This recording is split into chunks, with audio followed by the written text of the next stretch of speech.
तो कह दिया कि कुल पूछे वाला बात होला। तो का पूछा था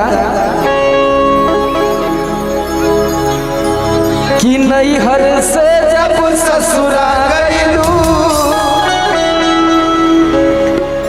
कई लोगों का फरमाइश था कि भैया बतार संगे वाला हो जाए, तो हम कहने कि वो हो जाइए। कै बजे दिया बुतैलू भतार संगे, तो कह दिया हाँ एक दूसरे पे बहरा जा लोग कि लाजो ना लगे तो है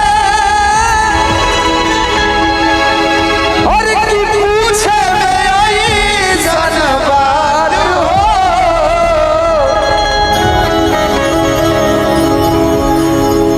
कि लाजो ना लगे तो है और पूछे में आई सनबार हो।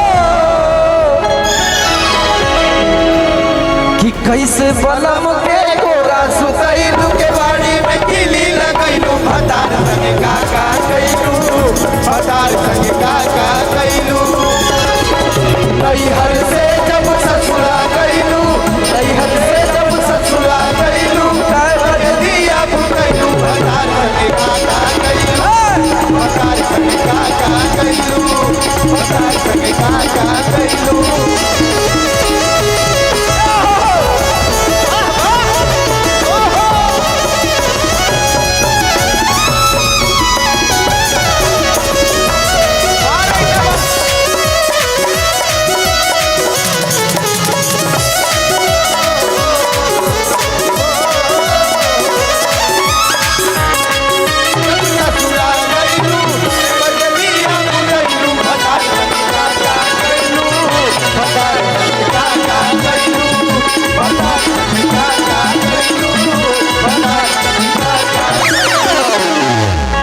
इतने ना भैया कि 4 दिन में चमके लागल चेहरा पलाई। तो कह दिया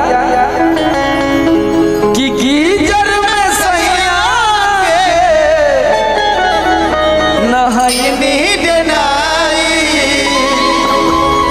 अब कि 4 दिन में चमके लागल चेहरा पलाई। 4 दिन में चमके लागल चेहरा पलाई।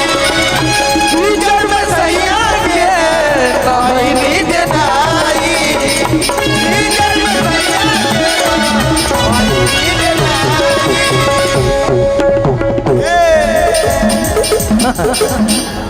तोड़ ताड़ नहीं है भैया, हटाओ रे।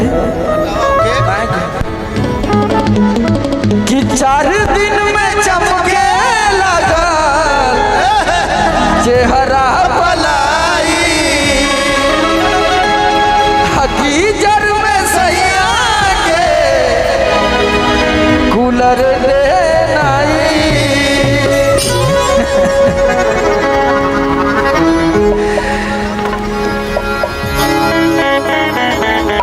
कैसे बलम के